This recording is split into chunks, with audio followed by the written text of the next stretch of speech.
चलो बच्चों शुरू करते हैं। बहुत सारे बच्चे वापस नहीं आए। I don't know why, what happened, where did they go? Bore हो गए क्या? समझ में नहीं आ रहा है chapter? Is it so difficult?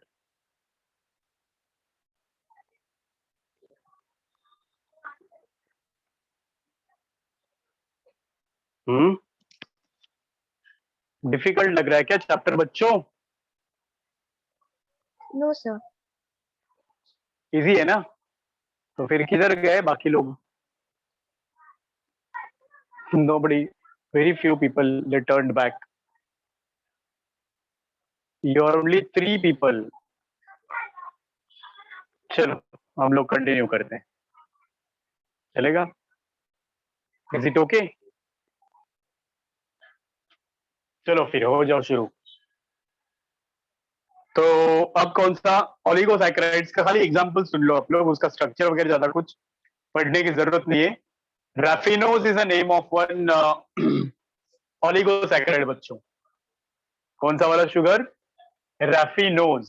मैं यहाँ लिख रहा हूँ, जस्ट नोट डाउन दैट। उसका स्ट्रक्चर वगैरह कुछ अपने को पढ़ने की जरूरत नहीं, डायरेक्ट क्वेश्चन आएगा। कौन सा वाला? Trisaccharide. It's a example of. वैसे तो ओलिगोसैकेराइड आप लोगों ने सुना है ना, ये क्या बोलते हो बच्चों? You know what is this? Oligosaccharides का मतलब होता है कितने कार्बन होते हैं इसके बीच में, कितने शुगर्स होते हैं, कार्बन नहीं। There are 3 to 10 sugars, 3 to 10 monosaccharides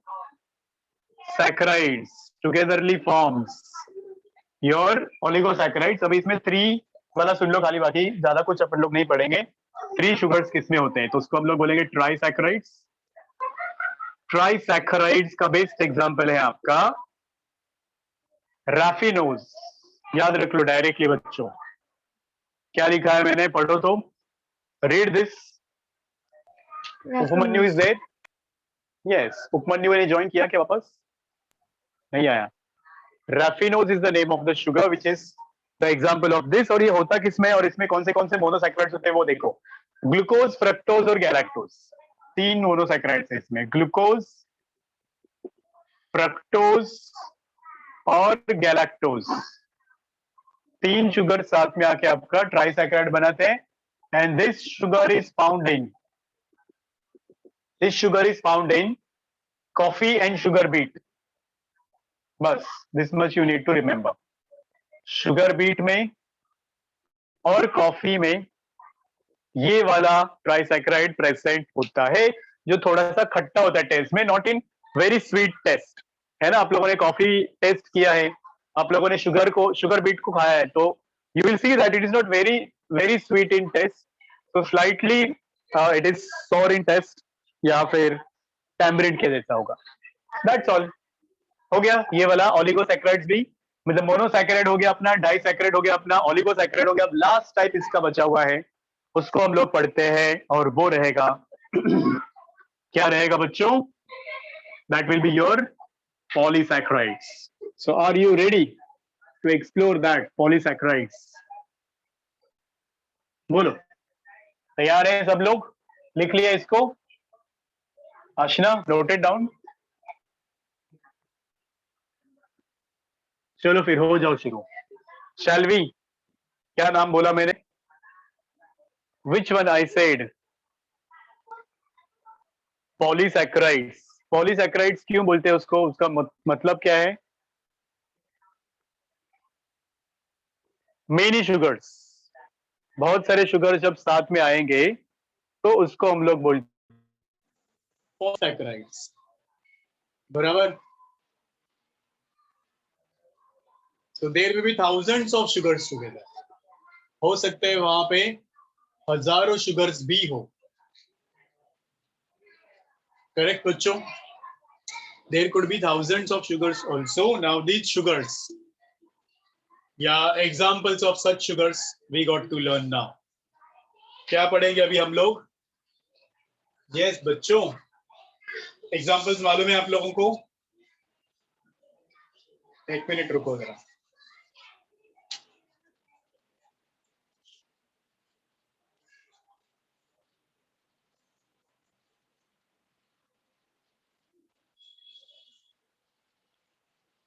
चलो बच्चों हो जाओ शुरू। Can you all hear me, see me? तो पॉलीसैकेराइड होता है, इसमें थाउजेंड्स ऑफ मोनोसैकेराइड्स होते हैं। पॉली का मतलब होता है बहुत सारे। There are thousands of monosaccharides which link with each other, जो एक दूसरे के साथ में जुड़ जाते हैं। अब एग्जाम्पल सुन लो इसके मोनोसैकेराइड्स के। बहुत सारे एग्जाम्पल्स आप लोगों ने सुने हुए, cellulose in the cell wall, glycogen जो हमारे लीवर सेल्स में, मसल सेल्स में होता है। Have you heard it all? Cellulose के बाद हेमी सेल्यूलोज है ना बच्चों? तो इसको हम लोग क्लासिफाई कर सकते हैं। एग्जाम्पल जो भी मैंने अभी बताया उन सबको एग्जाम्पल है आपका सेल्यूलोज। सेल्यूलोज डूबा हुआ रहता है हेमी सेल्यूलोज में, hemicellulose. then you must have heard about pectin. So many examples are there. Chitin, have you heard these names? ये chitin तो एक्सोस्केलेटन में भी होता है ऑर्थ्रोपोड्स के, फिर वही फंगल सेल वॉल में भी होता है बच्चों। Have you heard it? So cellulose, hemicellulose, pectin, glycogen, starch, मालूम है ना ये सब आपको एग्जांपल्स बच्चों। Inulin, loads of examples are there. Is this clear? Please tell me. बोलो बच्चों, is this clear? हाँ, अब इनके बारे में हम लोग डिटेल में पढ़ने जा रहे हैं, एक एक के बारे में। तो इनको हम लोग क्लासिफाई कर सकते हैं। किसमें क्लासिफाई कर सकते हैं? इवन आपका हेपेरिन भी सुना है ना, ब्लड में होता है, वो भी इसी का एक एग्जाम्पल है। Callose, that also will tell, we will study. So we can classify them into two ways. पहला है आपका classification based on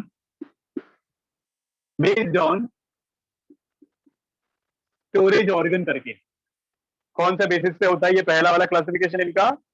based on function. Storage is one function. तो क्या क्या काम करते हैं ये? तो पहला वाला इसमें हम बोल सकते हैं, कुछ है इसमें से जो स्टोरेज का काम करते हैं, तो उनको हम लोग उधर लिखेंगे स्टोरेज पॉलीसैकेराइड में। और कुछ होते हैं जो इधर आते हैं, दैट इज इनके स्ट्रक्चर बनाते हैं, पार्ट्स बनाते हैं। स्ट्रक्चरल पॉलीसैकेराइड बोल सकते हैं इनको। सुन रहे हो क्या? समझ में आ रहा है क्या? बताओ मुझे। पहला वाला क्लासिफिकेशन स्टोरेज पॉलीसैकेराइड, जो स्टोरेज में मदद करते हैं। जब मैं बोलता हूँ स्टोरेज तो आपके दिमाग में एग्जाम्पल आएगा, starch is the best example. मालूम है ये इसका एग्जाम्पल है starch, that stores food. No, हाँ कि ना बच्चों? मालूम है कि नहीं मालूम है? Starch helps to store food, correct है। और इसका एग्जाम्पल अगर मैं बोलूं तो आएगा आपका hemicellulose. Cellulose cell wall बनाता है, तो ये स्ट्रक्चर बनाता है। Do you agree with me? क्या बोलते हो बच्चों, समझा क्या? Cellulose, hemicellulose forms cell wall, तो ये हो गया स्ट्रक्चरल पॉलीसैकेराइड। स्टार्च जो पोटैटो में होता है वो फूड स्टोर करता है, इसलिए वो हो गया स्टोरेज पॉलीसैकेराइड। दूसरा क्लासिफिकेशन देखो, it will be based on number of monosaccharides. किसके बेसिस पे बच्चों? नंबर ऑफ मोनोसैकेराइड्स या मोनो यूनिट्स बोल लो। चलो, कितने मोनोसैकेराइड्स होते हैं, on that basis we can classify them, या टाइप। नंबर के बदले हम लोग number name, based on type of monosaccharides. देखो, अगर सिर्फ ग्लूकोज ग्लूकोज ग्लूकोज या एक ही मोनोसैकेराइड का लंबा चेन रहेगा, तो उसको हम लोग क्या बोलेंगे बच्चों? Are you getting me what I am saying? सिर्फ एक टाइप का ही मोनोसैकेराइड का चेन रहेगा, तो उसको हम लोग बोलेंगे homopolysaccharide. Did you get this? Please tell me. बोलो, बताओ मुझे। होमोपॉलीसैकेराइड का मतलब है सिर्फ एक ही टाइप का मोनो यूनिट होगा, जैसे ग्लूकोज ग्लूकोज ग्लूकोज का लंबा चेन। और अगर मिक्सचर रहेगा, कॉम्बिनेशन होगा, तो उसको क्या बोलूं मैं? Hetero polysaccharide. Am I clear with this? Please tell me. Yes, kids, tell me yes or no. बोलो तो। Hello hello,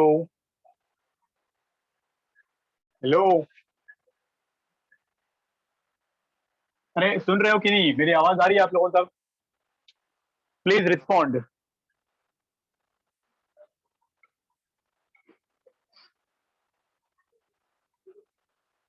Yes, sir. या दैट्स ग्रेट। चलो आगे बढ़ो। अब आते हैं अपने अगले वाले पार्ट पे, इसका एग्जांपल्स। होमोपॉलीसैकेराइड्स का बेस्ट एग्जांपल है आपका सेल्यूलोज। क्या होता है इसमें? Only one type of monosaccharides, one type of monosaccharide. Example है इसका सेल्यूलोज। समझ में आया? और इसमें क्या है? More than one type of, more than one type of monosaccharides. Now this will include your examples like hemicellulose. Did you get this? बोलो बच्चों, this is clear to you?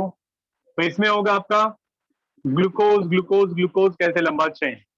पर इसमें क्या होता है हेमीसेल्यूलोज में? Hemicellulose is made up of your fructose, mannose, albinose, ऐसे अलग अलग मोनोसैकेराइड्स होते हैं इसमें। Fructose plus mannose plus xylose plus albinose, ऐसे लंबा चेन होगा इसका, और ये मिक्सचर होता है। एम आई क्लियर बच्चों? Please tell me. Am I clear? Please tell me everybody. Bhumi, got it? सबसे पहले तो पॉलीसैकेराइड्स का मतलब, Yes. सबसे पहले तो पॉलीसैकेराइड्स का मतलब, उसके बाद में पॉलीसैकेराइड्स में हम लोग बहुत सारे एग्जांपल सुनते हैं। उसमें फिर हम लोग उसको डिवाइड कर सकते हैं कि कौन स्टोर करते तो स्टोरेज, कौन स्ट्रक्चर बनाते तो स्ट्रक्चरल। फिर हम लोग देखते हैं कि whether it is a chain of same units और it is a chain of different units. Is this clear everyone? Please tell me. फिर हम लोग आगे बढ़ते हैं। Great. Now will talk about the starch in detail. ये इसके ऊपर आप लोगों को नीट में इरेज करूं मैं ये वाला पार्ट? बताओ मुझे। क्वेश्चन पेपर मैंने 2021 का भेजा है, उसमें ढूंढ लो ये चैप्टर के क्वेश्चंस और उसको डिस्कस करेंगे हम लोग। आप लोगों का काम है उसको सॉर्ट आउट करना। शैल आई, बोलो करूं erase? Shall Yes, sir. I erase? Okay बच्चों सुनो, in fact this is for your JIPMER exams also. Whatever I am teaching you, ये सिर्फ नीट नहीं आपका, बियॉन्ड नीट कुछ और कॉम्पिटिटिव एग्जाम्स में भी ये मदद करेगा आपको। ठीक है, आगे बढ़ो चलो। अब इसमें हम लोग एग्जाम्पल पढ़ेंगे स्टार्च का। पहले तो वेरी इंपॉर्टेंट, स्टार्च के बारे में क्या क्या पता है आप लोगों को? याद करो जरा। स्टार्च पोटैटो में होता है, पता है ना आप लोगों को? हाँ बच्चों, कौन सा कैटेगरी में आता है? It's a it's a homopolysaccharide. Meaning क्या है पता है आप लोगों को? इट्स अ होमोपॉलीसैकेराइड, क्योंकि इसमें सेम क्या है, सेम चेन होता है, सेम मोनोमर्स होते हैं, और ये स्टोरेज में भी आता है। So it's a homo as well as it is a storage carbohydrate. ये तो आपको पता ही है, स्टोरेज कार्बोहाइड्रेट है। Now here this can be further divided into, और it exists in two forms. इसके दो फॉर्म्स हम लोगों को मिलते हैं, और उन दो फॉर्म्स को हम लोग बोलते हैं अमाइलोज एंड अमाइलोपेक्टिन। इसके ऊपर क्वेश्चन आएगा, याद रखो बच्चों। It exist in two forms, amylose and amylopectin. सुन रहे हो बच्चों? Amylose and amylopectin. अब फर्क देखो। अमाइलोज मतलब क्या? जिसमें 200 to 2000 molecules of monosaccharides present होते हैं। कितने बच्चों? 200 से 2000 मोनोसैकेराइड्स का बना हुआ रहेगा ये। Is this clear? Please tell me. बोलो बच्चों। Yes, sir. हाँ, और जो अपोजिट वाला है ये अमाइलोपेक्टिन, ये 2000 से 20000 मोनोसैकेराइड्स का बना हुआ रहेगा। 2000 to 20,000 मोनोसैकेराइड्स। अगर हम लोग इसका रेशियो देखेंगे दोनों का, तो दैट रेशियो वुड बी 1:3। ये रेशियो कितना होगा बच्चों? 1:3। मतलब दिख रहा है ना 2000 और 20,000, so there is a difference. 10 times more in fact. So 1:3 is the ratio between these two, amylose and amylopectin में जो units है उनका ratio है कि नहीं. आगे बढ़ो. 1:3 रेशियो होता है इसमें मोनोसैकेराइड्स का. Now coming to the other factors और important things which is about इसमें कौन सा बॉन्ड प्रेजेंट होगा, इसका स्ट्रक्चर कैसे होगा. तो ये वाला जो अमाइलोज है इसमें जो बॉन्ड होता है बच्चों वो होता है 1,4 ग्लाइकोसिडिक बॉन्ड. याद है आपको 1,4 ग्लाइकोसिडिक बॉन्ड? बोलो मुझे, बताओ मुझे. Hello children, tell me, you remember 1,4 glycosidic bond? Mostly alpha bond ही होता है. और जब भी आपको 1,4 ग्लाइकोसिडिक बॉन्ड दिखेगा, 1,4 कब होता है पता है ना? ऐसा देखो, ये वाला ग्लूकोज है, इधर C1 है ना, इधर अभी आपका एक और ग्लूकोज आया, यहाँ पे C1, C2, C3, यहाँ आया C4, तो ये बॉन्ड. हाँ कि ना, बताओ मुझे. तो जब भी 1,4 बॉन्ड होगा तो बच्चों ये हमेशा लीनियर ही होगा. Am I right? Please tell me. Whenever there will be bond between one first carbon and a fourth carbon, it will be linear. It will never be branched. समझ में आया क्या? पर ये कॉइल्ड हो सकता है, मतलब वो ऐसा दिख सकता है, हाईली कॉइल्ड, हाईली फोल्डेड, कोई ब्रांच नहीं है इसमें, बट इट एग्जिस्ट और it shows coiled structure. Am I clear? Please tell me. बोलते रहो बच्चा लोग.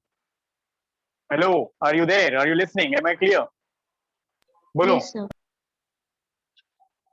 इसके बारे में सुनो. अभी पहला पॉइंट इसका था, इसमें 200 से 2,000 से 20,000 मोनोसैकेराइड्स होते हैं. दूसरी चीज, इसमें दो टाइप के बॉन्ड अपने को मिलेंगे, that is 1,4 as well as we get 1,6 glycosidic bond. क्या मिलता है? 1,4 एंड 1,6 ग्लाइकोसिडिक बॉन्ड मिलेगा. अब इसीलिए इसमें ब्रांच स्ट्रक्चर दिखेगा.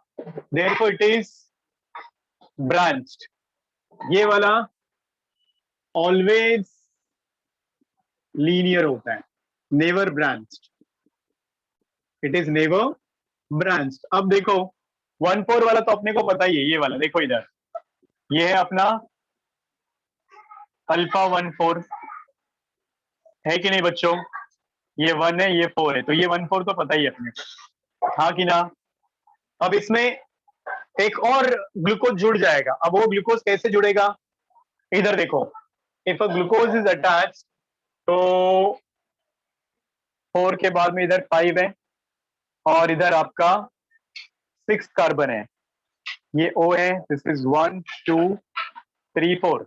अब अगर इधर एक और ग्लूकोज मॉलिक्यूल अटैच हो रहा है इन सच अ वे दैट इज, कैसे?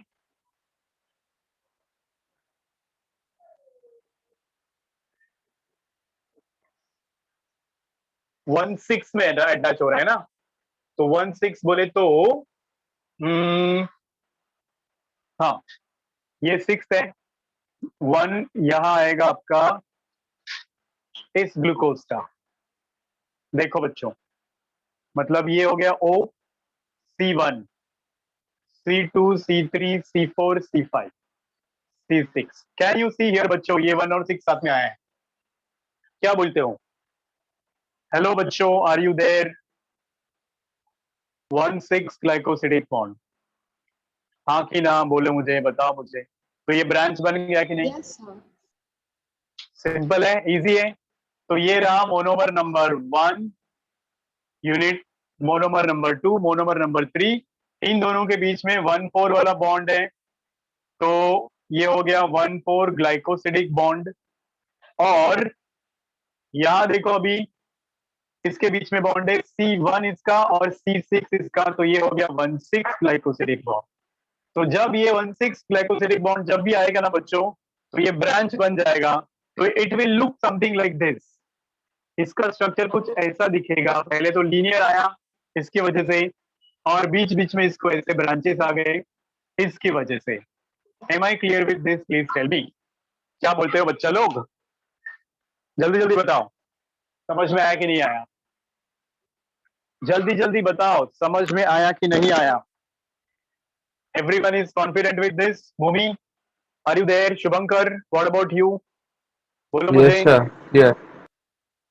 MK क्या बोलता है, कैसा लग रहा है? MK, are you there? Confident? समझा ये वाला ब्रांचेस कैसे बनता है? अब ये स्टार्च का टेस्ट आप लोगों ने सुना है, आप लोगों ने देखा है। डू यू नो जब भी हम लोग आयोडीन ऐड करते स्टार्च में तो कौन सा कलर बना था ये बच्चों? बोलो जल्दी जल्दी, बोलो जल्दी जल्दी।